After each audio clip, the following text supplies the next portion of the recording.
அத்தியாயம் 1. நிழலும் சாம்பலும் நிறைந்த பாதை. அந்த பேருந்தில் காய்ந்த மீன், ஈரமான துரு மற்றும் 15 களைப்படைந்த பயணிகளின் மூச்சுக்காற்றின் கனத்த வாசனை வீசியது. ஆர்த்தி தன் நெற்றியை அதிர்ந்து கொண்டிருக்கும் ஜன்னல் கண்ணாடியில் சாய்த்தவாறு, கிராமத்து நெடுஞ்சாலையின் விழுங்கும் இருளுக்குள் நகரத்தின் நியான் விளக்குகள் மறைவதை பார்த்து கொண்டிருந்தாள்.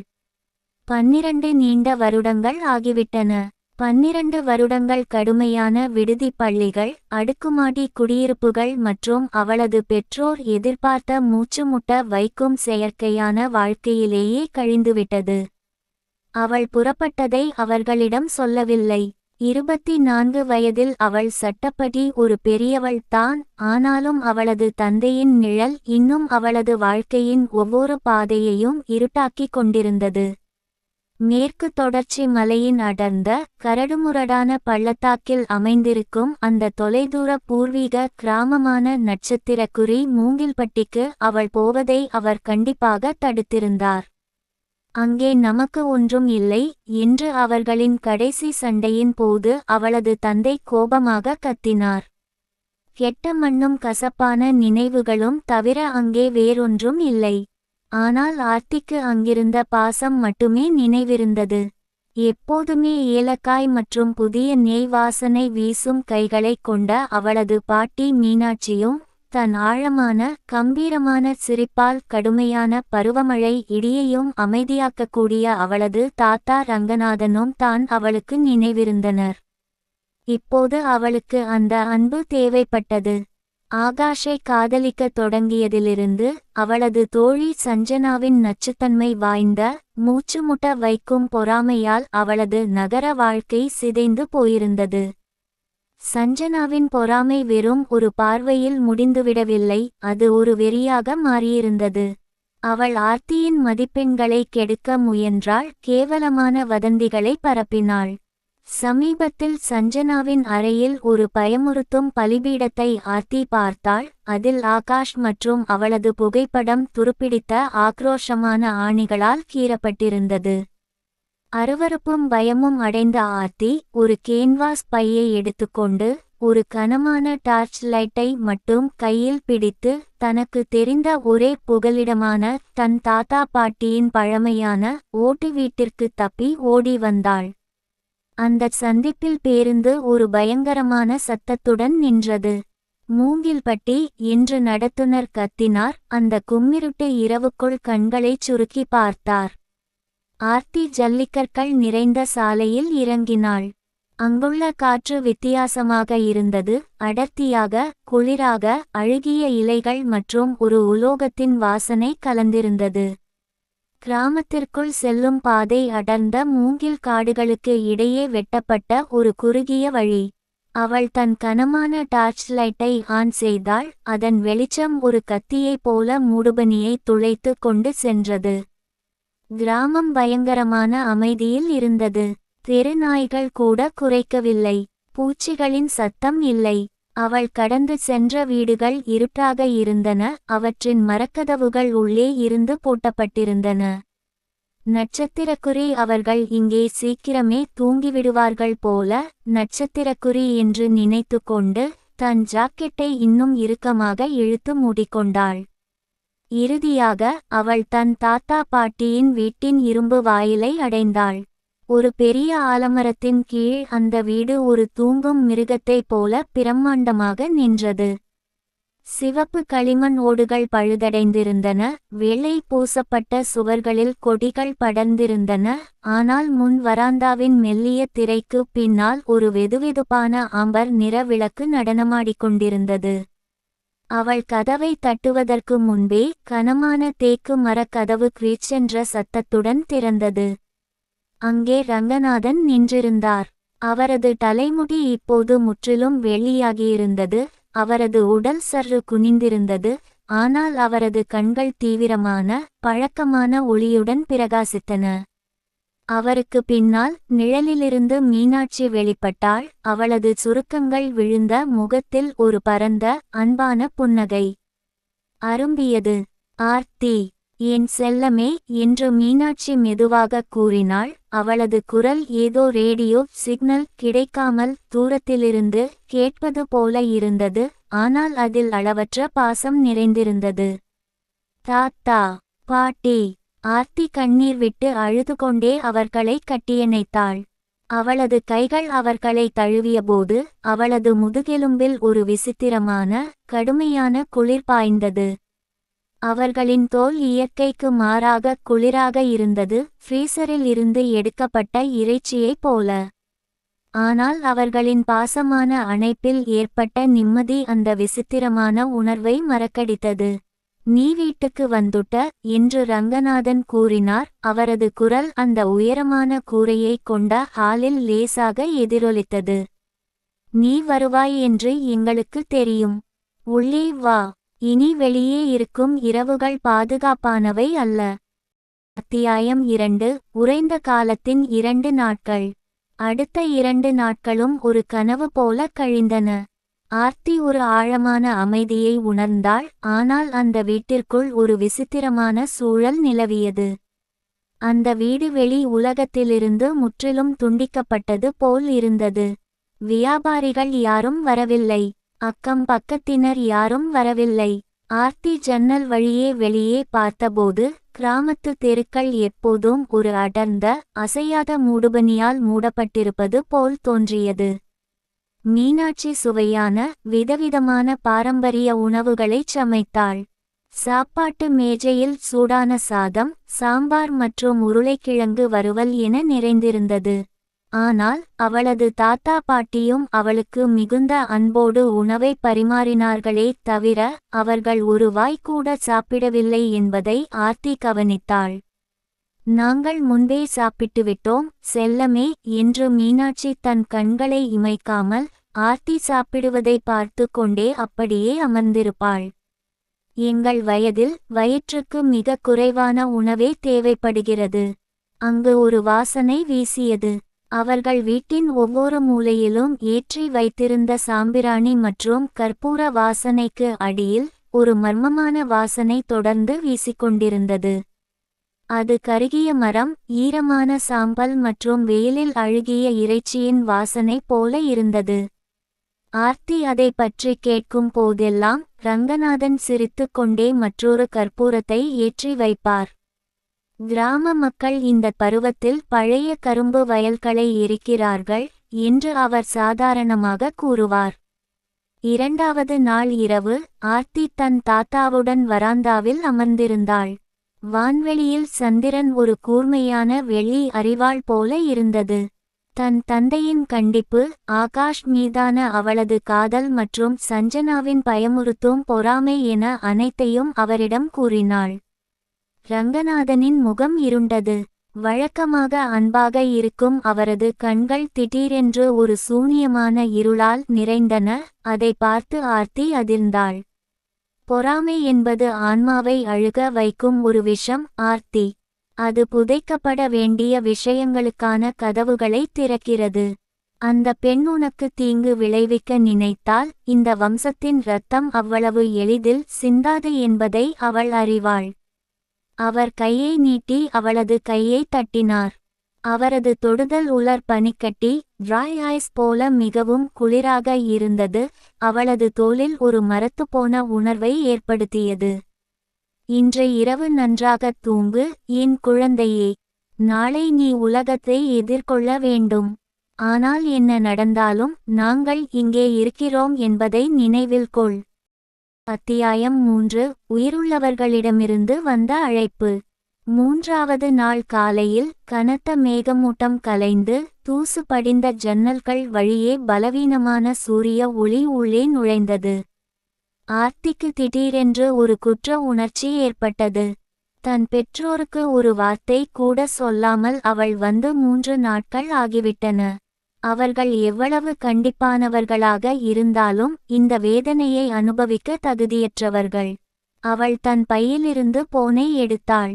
கடந்த 2 நாட்களாக சிக்னல் முற்றிலும் இல்லாமல் நோ சர்வீஸ் என்றே காட்டியது. ஆனால் வீட்டின் எல்லையில் இருந்த பழைய இரும்பு வாயிலுக்கு அருகில் நின்றபோது ஒரு ஒற்றை சிக்னல். கோடு மின்னுவதைக் கண்டாள். அவள் தன் தந்தையின் எண்ணிற்கு அழைத்தாள். அது ஒரு முறை அடித்தது, 2 முறை. 3வது முறை அழைக்கும் போது அது ஒரு வெறித்தனமான மூச்சிறைக்கும் சத்தத்துடன் மறுமுனையில் எடுக்கப்பட்டது. ஆர்த்தி, கடவுளே ஆர்த்தி, நீ எங்கே இருக்க? அவளது தந்தையின் குரல் போனில் அலறியது. அதில் அவள் இதற்கு முன் எப்போதும் கேட்டிராத ஒரு பயங்கரமான நடுக்கம் இருந்தது. உன் அம்மாவும் நானும் கவலையில் பாதியாய் இறந்துவிட்டோம். போலீஸ் உன்னை தேடிக்கொண்டிருக்கிறது. நீ எங்கே இருக்க? அப்பா, என்னை மன்னிச்சிடுங்க என்று ஆர்த்தி நடுங்கும் குரலில் அழுதாள். எனக்கு கொஞ்சம் தனிமை தேவைப்பட்டது. என்னால் அந்த நகரம், சஞ்சனா, எதையும் தாங்கிக் கொள்ள முடியவில்லை. நான் பாதுகாப்பாக இருக்கிறேன். நான் மூங்கில்பட்டியில் இருக்கிறேன். தாத்தா, பாட்டி கூட இருக்கிறேன். மறுமுனையில் மௌனம் நிலவியது. அந்த பிளைனில் ஏற்பட்ட அமைதி மிகவும் கனமாகவும் அச்சுறுத்துவதாகவும் இருந்தது. மறுமுனையில் இருந்த அந்த அவசரமான மூச்சு சத்தம் முற்றிலும் நின்றது. அப்பா, இருக்கீங்களா என்று ஆர்த்தி வீட்டை திரும்பி பார்த்தவாறே கேட்டாள். வரவேற்பறை ஜன்னல் வழியே மீனாட்சி அசையாமல் அப்படியே நின்று அவளையே இமைக்காமல் பார்த்து கொண்டு புன்னகைப்பதை பார்த்தாள். ஆர்த்தி என்று அவளது தந்தை திடீரென்று ஒரு வெற்றுக்குரலில், எந்த கோபமும் இல்லாமல் ஒரு கொடூரமான விரக்தியுடன் மெதுவாக கேட்டார். நீ இப்போது என்ன சொன்னாய்? நான் கிராமத்து வீட்டில் இருக்கிறேன் என்று சொன்னேன். தாத்தாவும் பாட்டியும் என்னை கவனித்துக் கொள்கிறார்கள். ஆர்த்தி, நான் சொல்வதை மிக கவனமாக கேள், சத்தம் போடாதே என்று அவளது தந்தை பயங்கரமாக நடுங்கிக் கொண்டே குறுக்கிட்டார். உன் தாத்தாவும் பாட்டியும் அங்கே இல்லை. அவர்கள் அங்கே இருக்க முடியாது. என்ன சொல்கிறீர்கள் அப்பா? நான் 2 நாட்களாக அவர்கள் சமைத்த உணவைச் சாப்பிட்டு கொண்டிருக்கிறேன். நான் இப்போது கூட பாட்டியை பார்த்து கொண்டிருக்கிறேன். 4 வருடங்களுக்கு முன்பு. ஆர்த்தி என்று அவளது தந்தை விம்மினார். அந்த வார்த்தைகள் உடைந்த கண்ணாடி போல அவரிடமிருந்து வெளிவந்தன. 4 வருடங்களுக்கு முன்பு கோபமடைந்த ஒரு வேலைக்காரன் நள்ளிரவில் அந்த பூர்வீக வீட்டிற்கு தீ வைத்தான். கதவுகள் வெளியிலிருந்து பூட்டப்பட்டிருந்தன. உன் தாத்தாவும் பாட்டியும் மாடி அறையிலேயே மாட்டிக்கொண்டார்கள். அவர்கள் உயிரோடு எரிக்கப்பட்டார்கள். ஆர்த்தி, அந்த வீடு முற்றிலும் சாம்பலானது. அங்கே கரியும் எலும்பும் தவிர வேறு எதுவும் இல்லை. உலகமே ஸ்தம்பித்தது. காற்று நின்றது. இல்லை, இல்லை, நீங்கள் போய் சொல்கிறீர்கள். நான் அங்கே போகக்கூடாது என்றுதான். என் உயிர் மேல் ஆணை. உனக்கு அப்போது தேர்வுகள் நடந்து கொண்டிருந்ததால் அந்த கொடூரத்திலிருந்து உன்னை பாதுகாக்க நாங்கள் அதை சொல்லவில்லை. உன்னை சுற்றிப் பார் ஆர்த்தி. சுவர்களைப் பார், தரையைப் பார். ஆர்த்தி மெதுவாக போனை இறக்கினாள். அவளது இதயம் கூண்டுக்குள் அடைபட்ட பறவையைப் போல விலா எலும்புகளில் மோதியது. அவள் தன் காலடியை பார்த்தாள். 2 நாட்களாக அவள் நடந்து கொண்டிருந்த அந்த அழகான சிவப்பு ஓடுகள் மறைந்துவிட்டன. அவளது காலணிக்கு அடியில் உடைந்த கருகிய கான்கிரீட் மட்டுமே இருந்தது. அது ஒரு தடிமனான சாம்பல் நிற சாம்பல் அடுக்கால் மூடப்பட்டிருந்தது. அவள் வீட்டை திரும்பி பார்த்தாள். அந்த அழகான வெள்ளை பூசப்பட்ட வீடு மறைந்துவிட்டது. அதற்கு பதிலாக ஒரு எலும்புக்கூடு போன்ற இடிபாடு நின்றது. சுவர்கள் கருகிய கருப்பு செங்கற்களால் ஆனவை. கூரை முற்றிலும் இடிந்து விழுந்து கருகிய மரக்விட்டங்கள் சாம்பல் நிற வானத்தை நோக்கித் தெரிந்தன. அங்கே வரவேற்பறையாக இருந்த இடத்தின் நடுவில் அவளது தாத்தாவும் பாட்டியும் நின்றிருந்தனர். ஆனால் அவர்கள் அவள் கட்டியணைத்த அந்த பழைய தம்பதியினர் அல்ல. அவர்களின் தோல் வெடித்து கருப்பாகி கருகிய காகிதத்தை போல உரிந்து அதற்கு கீழே கசிந்து கொண்டிருக்கும் சிவப்பு சதையை காட்டியது. அவர்களின் வெந்த உதடற்ற வாயிலிருந்து சாம்பல் நிற புகை மெதுவாக வெளிவந்தது. அவர்களின் ஆடைகள் வெந்த சதையோடு ஒட்டியிருந்த கருகிய கந்தல்களாக இருந்தன. ஆனாலும் அவர்களின் கண்கள், கருவிழிகள் இல்லாத பால் போன்ற வெள்ளை நிற கண்கள், இன்னும் அவளை ஒரு அளவற்ற பயமுறுத்தும் பாசத்தோடு பார்த்தன. உனக்கு இப்போது தெரிந்துவிட்டது என் சிறுமியே என்று. ரங்கநாதனின் குரல் அவரது வாயிலிருந்து அல்ல, நேரடியாக ஆர்த்தியின் மூளைக்குள் எதிரொலித்தது. அது கனமான கற்கள் அரைப்படும் சத்தம் போல இருந்தது. ஆர்த்தி பயத்தில் அலறிக்கொண்டு போனை கீழே போட்டாள். அது கருகிய கல்லில் பட்டு நொறுங்கியது.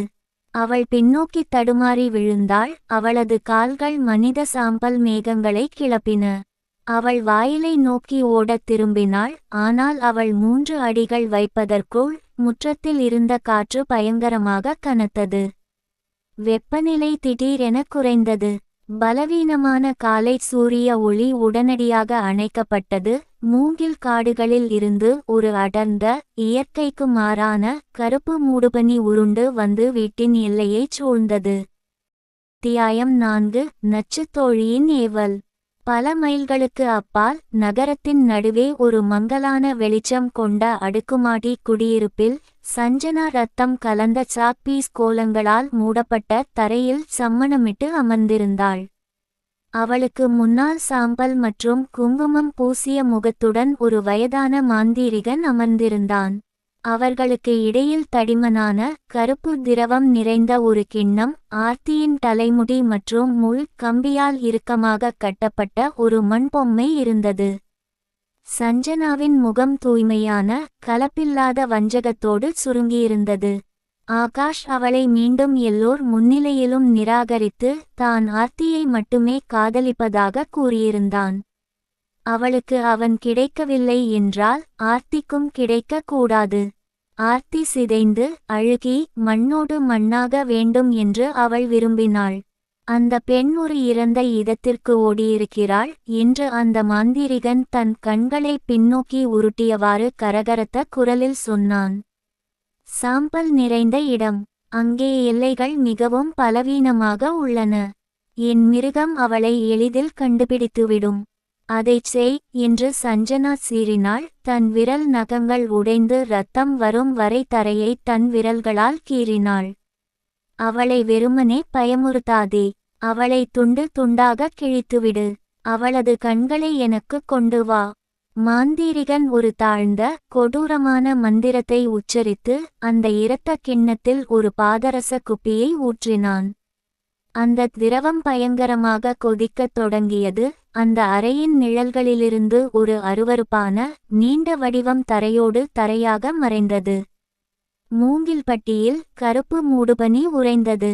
ஆர்த்தி தன் பையை கட்டியணைத்தவாறு முழங்காலிட்டு விழுந்தாள். மூடுபனியின் ஆழத்திலிருந்து ஒரு சத்தம் எழுந்தது. அது ஒரு எலும்புகள் முறிந்து மீண்டும் இணையும் பயங்கரமான சத்தம். மரங்களின் பின்னால் இருந்து ஒரு கொடூரமான உருவம் வெளிப்பட்டது.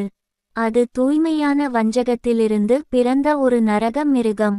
அது கிட்டத்தட்ட 8 அடி உயரம் இருந்தது. அதன் உடல் கருப்பு தோலால் மூடப்பட்ட ஒரு எலும்புக்கூடு போல இருந்தது. அதன் முகம் எந்தவொரு உறுப்பும் இல்லாத ஒரு சதை குவியலாக இருந்தது. அதன் நடுவே நூற்றுக்கணக்கான ஊசி போன்ற மஞ்சள் பற்கள் கொண்ட ஒரு பெரிய வாய் செங்குத்தாக பிளந்திருந்தது. அதற்கு கண்கள் இல்லை, ஆனால் 2 பெரிய மூக்கு துவாரங்களில் இருந்து கருப்பான, ஒட்டும் திரவம் தொடர்ந்து கசிந்து கொண்டிருந்தது. அந்த மிருகம் ஒரு கூர்மையான, உலோக சத்தத்துடன் அலறியது. அது அந்த இடிபாடுகளில் மீதமிருந்த கண்ணாடி ஜன்னல்களையும் உடைத்தது. நட்சத்திரக்குறி. ஆர்த்தியா! நட்சத்திரக்குறி. அந்த மிருகத்தின் பிளந்த வாயிலிருந்து ஒரு குரல் கரகரப்பாக வெளிவந்தது. அது சஞ்சனாவின் குரல், உருமாறி, ஒரு அரக்கனின் எதிரொலியுடன் கலந்திருந்தது. நட்சத்திரக்குறி. ஆகாஷ் எனக்குத்தான். நீ இங்கே சாகப் போகிறாய். இந்த மண்ணில். நட்சத்திரக்குறி. ஆர்த்தி அப்படியே உறைந்து போனாள். அந்த மிருகத்திடமிருந்து வெளிப்பட்ட பயங்கரமான மரண பயத்தின் அலை அவளது நெஞ்சை ஒரு கான்கிரீட் கல் போல அழுத்தியது. அது நீண்ட, 6 இன்ச் கூர்மையான நகங்களை கொண்ட கையை உயர்த்தி முற்றத்திற்குள் அடியெடுத்து வைத்தது. ஆனால் அதன் கால் அந்த சாம்பல் படிந்த முற்றத்தின் மண்ணில் பட்ட அடுத்த கணமே நீல நிற நெருப்பு பயங்கரமாக வெடித்தது. ரங்கநாதன் மற்றும் மீனாட்சியின் ஆன்மாக்கள் ஒரு கண் கூசும் ஒளியுடன் பிரகாசித்தன. அவர்களின் கருகிய தோல் ஒரு உலையில் எரியும் கரியைப் போல பிரகாசித்தது. பின்னோக்கி போ, அரக்கனே என்று ரங்கநாதன் கர்ஜித்தார். அவரது குரல் பூமியையே உலுக்கியது. இது எங்கள் இரத்தம், இது எங்கள் வீடு. மீனாட்சியின் ஆன்மா தூய்மையான வெள்ளை நெருப்பால் ஆன நீளமான அமானுஷ்ய சங்கிலிகளை உருவாக்கியது. அவள் தன் கைகளை வீசியபோது அந்தச் சங்கிலிகள் முற்றத்தை கடந்து பாய்ந்து அந்த மிருகத்தின் உடலை இறுக்கின. அந்த புனிதமான நெருப்பு மிருகத்தின் கருப்பு தோலில் பட்டு சிதைந்து அதன் சதையை உருக வைத்தது. மிருகம் வலியால் அலறியது, தன் நகங்களால் அந்த அமானுஷ்ய சங்கிலிகளை கிழிக்க முயன்றது. ஆர்த்தி, ஓடு என்று மீனாட்சி கத்தினாள். அந்த அரக்கனை தடுத்து நிறுத்த தன் முழு ஆன்ம சக்தியையும் பயன்படுத்தியதால் அவளது முகம் சுருங்கியது. எங்களால் இதை சிறிது நேரம் மட்டுமே கட்டிப்போட முடியும். இந்த மாந்தீரிக சாபம் இதை ஏவியவளோடு பிணைக்கப்பட்டுள்ளது. மதியம் 3 மணிக்குள் நீ கிராமத்தின் எல்லையை கடக்க வேண்டும், இல்லையென்றால் இந்த மூடுபனி உன் ஆன்மாவை என்றென்றைக்கும் விழுங்கிவிடும். பாட்டி, தாத்தா என்று ஆர்த்தி தன் பாச பிணைப்பால் அழுகையோடு கத்தினாள். போ குழந்தையே என்று ரங்கநாதன் உத்தரவிட்டார். அவரது கைகள் நீல நிற நெருப்பு தூண்களாக மாறின. அவர் அந்த துடிக்கும் மிருகத்தை நோக்கி பாய்ந்து தன் நெருப்பு குத்துக்களை நேரடியாக அதன் பிளந்த வாய்க்குள் செலுத்தினார். உன் வாழ்க்கையை வாழு. நாங்கள் அவனை எப்போதோ மன்னித்துவிட்டோம் என்று உன் தந்தையிடம் சொல். ஓடு. ஆர்த்தி திரும்பி பார்க்கவில்லை. அவள் தன் பையை எடுத்துக்கொண்டு தன் கனமான டார்ச் லைட்டை இறுக்கமாக பிடித்துக்கொண்டு அந்த மூச்சுமுட்ட வைக்கும் கருப்பு மூடுபனிக்குள் குருட்டுத்தனமாக ஓட்டினாள். அத்தியாயம் 5. இரத்தம் மற்றும் நிழலின் சவால்கள். ஆர்த்தி அந்த இரும்பு வாயிலை கடந்த அடுத்த கணமே உலகம் முற்றிலும் ஒரு நரகமாக மாறியது. மூங்கில் காட்டிற்குள் செல்லும் அந்த பழக்கமான பாதை மறைந்து அதற்கு பதிலாக முள் புதர்களும் கூர்மையான கருப்பு கற்களும் நிறைந்த ஒரு குறுகிய பிரமை போன்ற வழி தோன்றியது. அது அவளது ஜீன்ஸ் மற்றும் தோலை கிழித்தது. மூடுபனி எவ்வளவு அடர்த்தியாக இருந்தது என்றால் அவளால் தன் முகத்திற்கு முன்னால் 2 இன்ச் தூரத்தை கூட பார்க்க முடியவில்லை. அவள் தன் டார்ச் லைட்டை ஆன் செய்தாள். அதன் சக்திவாய்ந்த வெளிச்சம் அந்த இருளை கிழித்தது. ஆனால் அது காட்டிய காட்சி அவளது இரத்தத்தை உறைய வைத்தது. இருபுறமும் இருந்த மூங்கில் தண்டுகள் இப்போது மரங்கள் அல்ல, அவை நீண்ட உடைந்த மனித எலும்புகளால் ஆனவை. அவற்றிலிருந்து ஒரு கருப்பு சிவப்பு நிற திரவம் கசிந்து சேற்று தரையில் விழுந்து கொண்டிருந்தது. அவளுக்கு பின்னால் ஒரு பயங்கரமான வெடிப்பு சத்தம் அந்த பள்ளத்தாக்கையே உலுக்கியது. நீல நிற நெருப்பும் கருப்பு புகையும் வானில் உயர்ந்தன. அந்த மிருகம் சங்கிலிகளை உடைத்து கொண்டு தப்பித்துவிட்டது. ஆர்த்தி ஓடினாள். நசுக்கப்பட்ட கண்ணாடியை சுவாசிப்பது போல அவளது நுரையீரல் எரிந்தது. திடீரென்று அவளுக்கு கீழே இருந்த தரை சரிந்தது. அவள் ஒரு செங்குத்தான பாறைகள் நிறைந்த பள்ளத்தில் விழுந்தாள். அவளது பை ஒரு கூர்மையான வேரில் சிக்கி கிழிந்தது. அவள் கீழே இருந்த ஒரு திரவ குட்டையில் விழுந்தாள். இருமிக்கொண்டே அவள் தன் முகத்தை துடைத்துக்கொண்டு டார்ச் லைட்டை அடித்தாள். அது தண்ணீர் அல்ல. அவள் உறைந்த இரத்தம் நிறைந்த ஒரு பள்ளத்தில் அமர்ந்திருந்தாள். அவளைச் சுற்றி கிராமத்தின் ஆடு மாடு நாய்களின் சிதைக்கப்பட்ட உடல்கள் மிதந்து கொண்டிருந்தன. அவற்றின் விலா எலும்புகள் உள்ளே இருந்து உடைக்கப்பட்டிருந்தன. அந்த பள்ளத்தின் மேலிருந்து ஒரு கனமான நகரும் சத்தம் கேட்டது. மிருகம் அவளுக்கு மேலே நின்றது.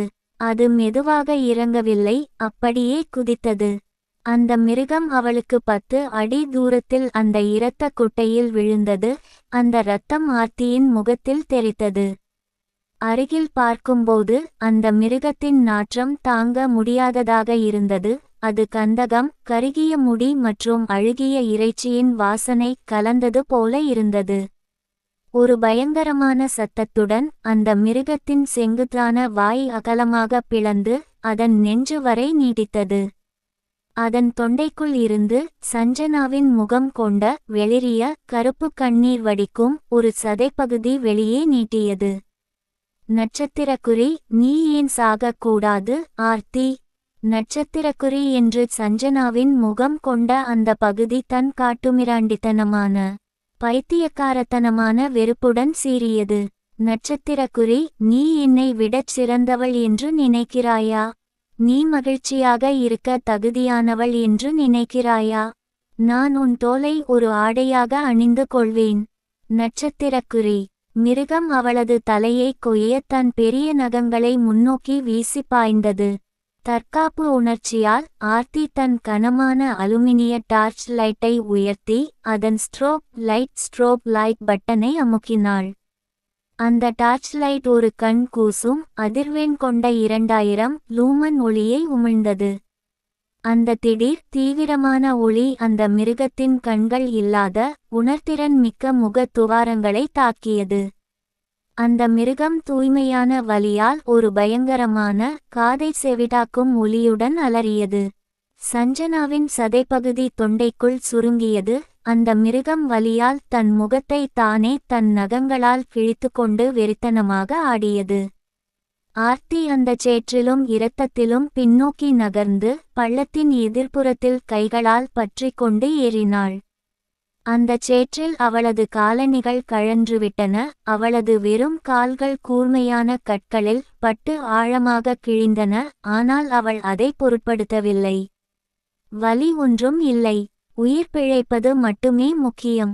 அவள் பள்ளத்தின் உச்சியை அடைந்து தொடர்ந்து ஓட்டினாள். அவளை பிடிக்க முயன்ற தாழ்ந்த எலும்பு கிளைகளை தன் டார்ச் லைட்டால் அடித்து உடைத்தாள். அவளுக்கு முன்னால் நகரும் கருப்பு மூடுபனிக்கு நடுவே ஒரு சாதாரண வெளிச்சம் தெரிந்தது. அதுதான் பிரதான நெடுஞ்சாலை சந்திப்பு, மூங்கில்பட்டியின் எல்லை. ஆனால் மிருகம் அவளை விடத் தயாராக இல்லை. தன் இரையை இழக்கப் போகிறோம் என்பதை உணர்ந்த அந்த அரக்கன் தன் அமானுஷ்ய சக்தியை திரட்டினான். ஆர்த்தியைச் சுற்றியிருந்த கருப்பு மூடுபனி கூர்மையான கருப்பு பனிக்கட்டி ஈட்டிகளாக மாறத் தொடங்கியது. ஒரு சீறலுடன் அந்த ஈட்டிகள் அவள் மீது பாய்ந்தன. ஒன்று அவளது தோள்பட்டையை கீறி சதையை கிழித்தது. மற்றொன்று அவளது தொடையில் குத்தியது. ஆர்த்தி வலியால் அலறிக்கொண்டு நெடுஞ்சாலையிலிருந்து வெறும் 50 அடி தூரத்தில் தரையில் விழுந்தாள்.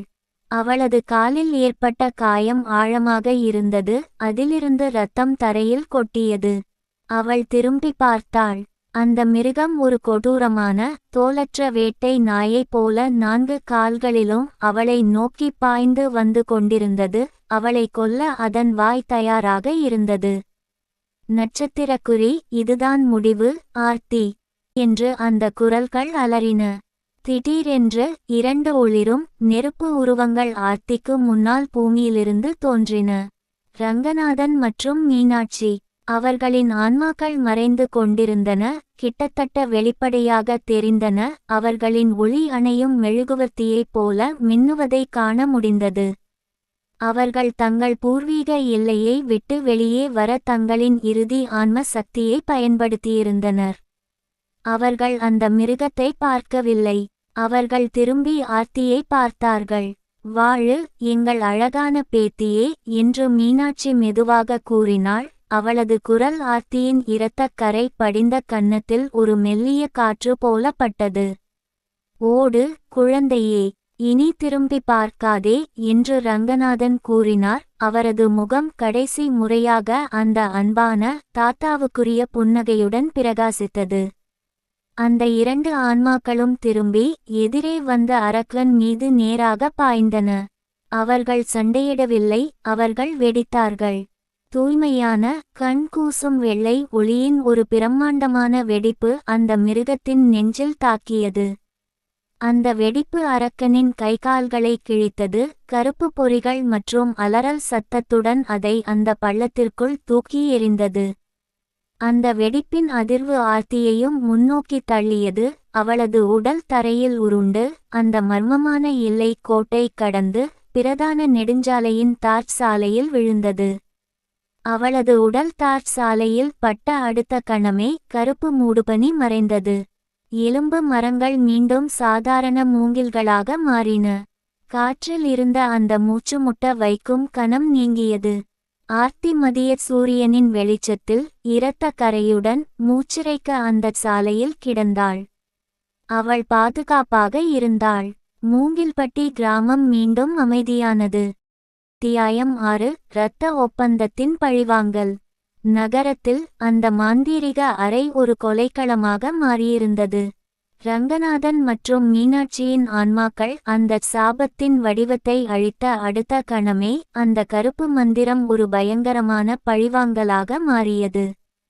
அமானுஷ்ய உலகில் ஒரு ஏவல் அதைவிட வலிமையான தியாக சக்தியால் அழிக்கப்படும்போது அந்த மிருகம் அதை ஏவியவனின் ஆன்மாவை உறிஞ்சத் திரும்பும். தரையில் இருந்த இரத்தக் கோலங்கள் கொதித்து வெடிக்கத் தொடங்கின. வயதான மாந்தீரிகன் தொண்டை அடைக்க அவனது கண்கள் பிதுங்கின. அவனது தோல் திடீரென்று கருப்பாகி உரிந்தது. இல்லை என்று அவன் கத்தினான். அவனது குரல் உடைந்தது. அந்த முன்னோர்கள், அவர்களின் இரத்தம் மிகவும் வலிமையானது. ஒப்பந்தம் தலைகீழாகிவிட்டது.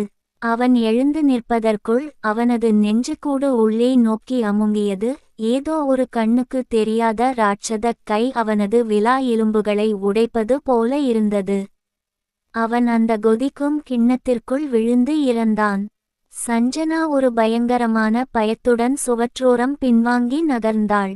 இல்லை, இல்லை, நான் உங்களுக்கு பணம் கொடுத்தேன், என் இரத்தத்தை கொடுத்தேன் என்று அவள் அந்த வெற்று அறையை பார்த்து அலறினாள். அறையின் மூலையில் இருந்த நிழல்கள் பிரிந்தன.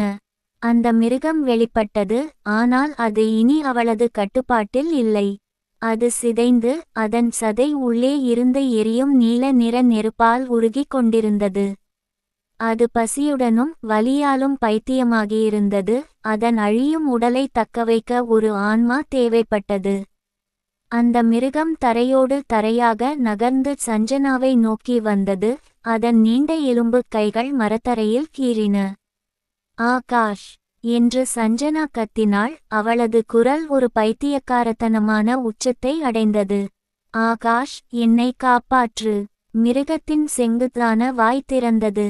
சஞ்சனாவின் சொந்த முகம் கொண்ட அந்த பகுதி வெளியே நீட்டி அவளையே வெறுமையாகவும் கேலியாகவும் பார்த்தது. நட்சத்திரக்குறி, உனக்கு அவளது கண்கள் வேண்டும் சஞ்சனா என்று அந்த மிருகம் தன் இரத்த பற்களுக்கு இடையே கரகரப்பாக கூறியது. நட்சத்திரக்குறி, ஆனால் இருள் எப்போதும் பறித்து கொள்ளுமே தவிர எதையும் தராது. அதன் நகங்கள் பாய்ந்தன. முதல் தாக்குதல் சஞ்சனாவின் தொண்டையை கிழித்தது. அவளது அலறல் சத்தம் இரத்த குமிழிகளுக்குள் அடங்கியது. அந்த மிருகம் அவளை தரையோடு அமுக்கி தன் பெரிய வாயை மேலும் மேலும் அகலமாக திறந்து அவளது உடலின் மேல் பகுதியை அப்படியே விழுங்கியது. அந்த அரை எலும்புகள் உடையும் சத்தத்தாலும் சதைகள் கிழியும் சத்தத்தாலும் நிறைந்தது. பொறாமையால் அவள் உருவாக்கிய அந்த நரக மிருகத்தால் அவள் உயிரோடு உண்ணப்பட்டபோது சஞ்சனாவின் இறுதி நொடிகள் ஒரு கொடூரமான வேதனையாக இருந்தன. அவளது ஆன்மா அந்த இருளால் பாதாளத்திற்கு இழுத்துச் செல்லப்பட்டது. முடிவுரை: நாம் சுமக்கும் வடுக்கள். 3 மாதங்களுக்கு பிறகு ஆர்த்தி தன் புதிய அடுக்குமாடி குடியிருப்பின் பால்கனியில் நின்று நகரத்தை பார்த்து கொண்டிருந்தாள். அவளது காலில் இன்னும் ஒரு ஆழமான வெள்ளி நிற வடு இருந்தது. அவள் லேசான நடுக்கத்துடன் தான் நடந்தாள். ஆனால் அவளது கண்கள் தெளிவாக இருந்தன. அவளை ஒரு காலத்தில் ஆட்கொண்டிருந்த பயம் இப்போது இல்லை. ஆகாஷ் அவளுக்கு பின்னால் வந்து நின்று அன்போடு கட்டியணைத்தான். சஞ்சனாவின் மர்மமான கொடூரமான மறைவு போலீசாரால் கண்டுபிடிக்க முடியாத ஒரு கொடூரமான கொலை வழக்காக மூடப்பட்டது. அதன் கசப்பான நினைவுகளிலிருந்து வெகு தூரம் தள்ளி அவர்கள் ஒரு புதிய வாழ்க்கையை தொடங்கியிருந்தனர். ஆர்த்தியின் போன் அதிர்ந்தது. அது அவளது தந்தையிடமிருந்து வந்த மெசேஜ். கடந்த சில வாரங்களாக அவர்கள் மீண்டும் பேசத் தொடங்கியிருந்தனர். அந்த உரையாடல்கள் இனி கண்டிப்பானதாகவோ அல்லது கோபமானதாகவோ இல்லை. அவை அமைதியாகவும் ஒருவரையொருவர் புரிந்து கொண்டதாகவும் இருந்தன. பல தசாப்த கால ஏமாற்றங்களை உடைத்து அவர் இறுதியாக தன் பெற்றோரை பற்றி அழுதுகொண்டே அவளிடம் பேசியிருந்தார். அவள் வானத்தை பார்த்தாள். அங்கே நகரத்து புகைக்கு நடுவே நட்சத்திரங்கள் மின்னத் தொடங்கின. அவள் இனி ஒருபோதும் மூங்கில்பட்டிக்கு திரும்ப போவதில்லை என்பது அவளுக்கு தெரியும். அந்த இடிபாடுகள் மறைந்து காடாகவும் மண்ணாகவும் மாறிவிட்டன. ஆனால் அவளது இரத்தத்தில், அவளது எலும்பின் மஜ்ஜையில் மரணத்தையே வென்ற இரு மனிதர்களின் ஒளி இன்னும் கலந்திருக்கிறது என்பதை அவள் அறிவாள். அவள் பால்கனி மேஜையில் இருந்த தன் பையை திறந்து உள்ளே பார்த்தாள். அவளது புத்தகங்கள் மற்றும் சாவிகளுக்கு பக்கத்தில் அவளது பழைய கனமான மெட்டல் டார்ச் லைட் இருந்தது. அவள் அதன் ஸ்விட்சை ஆன் செய்தாள். அது அந்த இரவுக்குள் ஒரு பிரகாசமான நிலையான ஒளியை உமிழ்ந்தது. நம்மை உண்மையிலேயே நேசிப்பவர்களின் அன்பு எவ்வளவு பெரிய இருளாக இருந்தாலும் நமக்கான பாதையை காட்டி வீட்டிற்கு அழைத்து செல்லும் என்பதற்கான அடையாளம் அது.